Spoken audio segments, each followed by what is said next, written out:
with Katie and Lindsay. Hi, my name is Katie Hutchinson, and I'm a licensed marriage and family therapist, and I'm also a certified mediator. And we're so happy that you guys are with us today. We're talking about something sad, but we're happy that you're here. And I'm Lindsay Kearns. I'm the mama behind MalibuMamaLoves.com, and I'm also a certified conscious trauma-informed life coach.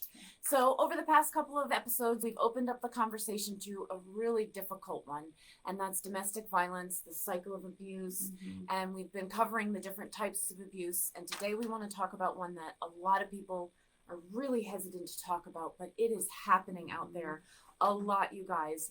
And every 68 seconds, another American is sexually assaulted. So that means at least 10 Americans are going to be sexually assaulted during This episode. Yeah.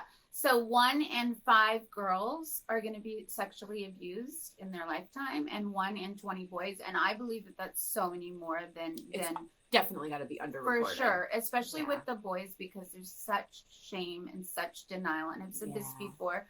I don't see this, a lot of times I don't see this in my practice until they're in their 50s or 60s or older, and it's because they've held it down, they've repressed it. Some of them don't even remember, and then it comes out, and it's like a boiling pot of water. Just eventually they can't hold it in anymore. It just seeps over the side. Yeah. And it's just horrendous. It is, and that's where we talk a lot about the unhealed childhood trauma. And when this happens to you as a child, it's awful. A ripple effect. So let's talk real quick. What is sexual assault? Like, what's actually any sort of sexual abuse is anything that's non-consensual. But then that can also be pornography around children, or that could be with children, that could be with adults, coercing somebody to do something, or coercing your partner obviously to do something that they're not comfortable with. Yes, like menage a trois. There are certain people that like to watch their wife sleeping with somebody else, and vice versa.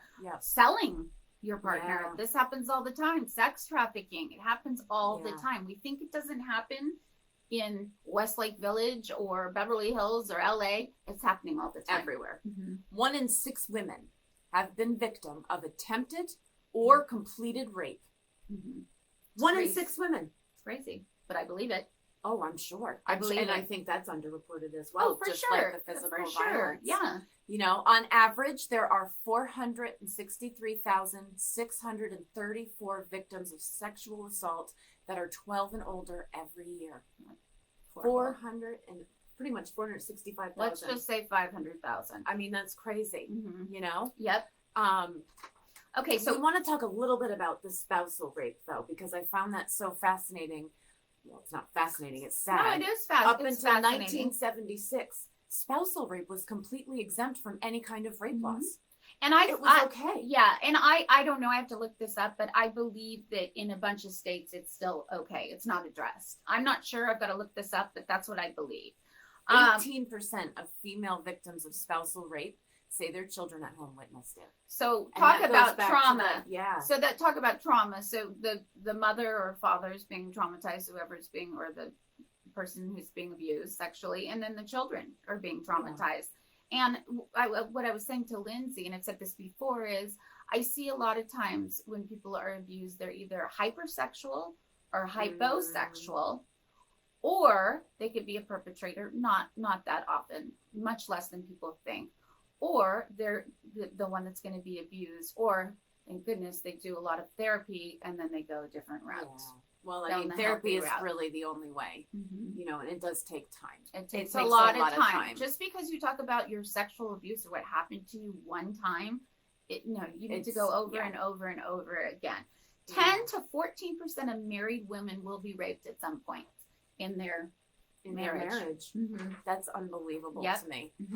The worst is, though, that only 36% of all rape victims report it. And I think that's even way off. I would, it is the sad thing is there's so much shame and so much hurt involved in this that people do hide things for really long periods of time. Well, they'll call the police a lot of times, but then they send them home, like we've said before. They're not, most of the time they don't want to say, oh, I was just raped, until they're sort of at the end of their rope, right? Yeah, for sure. I know over half of women raped by an intimate partner are so repeatedly. It's not just one time. Mm-hmm. So sexually assaulted before that. Yeah. Okay. And after that, the whole time, Mm-hmm. So it's scared. I know that it's something hard to talk about, but you guys, the more we keep the conversation going, the more that we can reach out and help these people and stop it. Mm-hmm. Or even just be there for them. I know for myself, we've shared some tough things on this show, but I myself was raped. And I know for a long period of time after that, I would wear sneakers to bed and not even think anything was wrong with me. So you could run.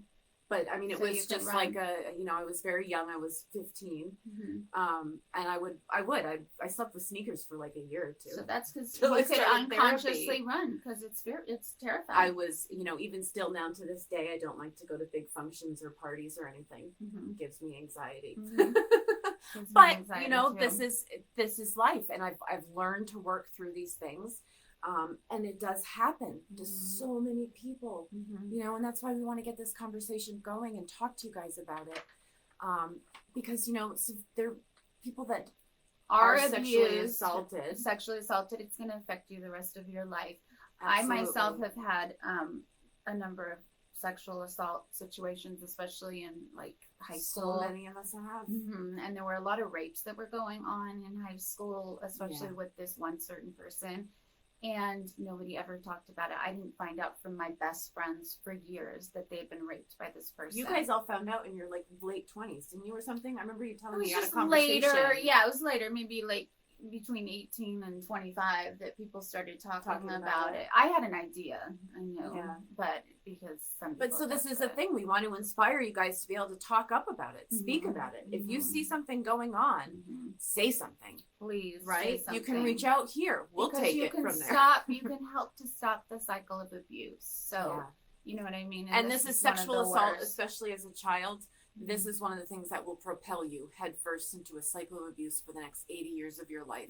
That unless you start to learn to understand what's been happening to you, right? Not because of you, but to you, then you're going to get caught on autopilot and just, it's going to be all misery. Yeah. And we didn't, one thing that we didn't mention is we said certain acts, but like bondage, anal sex, and tying you're people uncomfortable up, with any of that, you don't have to do it. Exactly. If you're uncomfortable, do not do it, please. Yeah, I know. So, all right, you guys, we're going to leave you with that today. Friday, we're going to talk probably about emotional abuse. Let's do that one next. Yeah. That's a good one. And reach out with any questions. You guys, don't hesitate. We're here for you. Your stories. We're here. And let's talk about sexual assault. I mean, it happens. Yes, You're certainly not alone. Yeah. All right. Happy Wednesday. Bye-bye. See you Friday.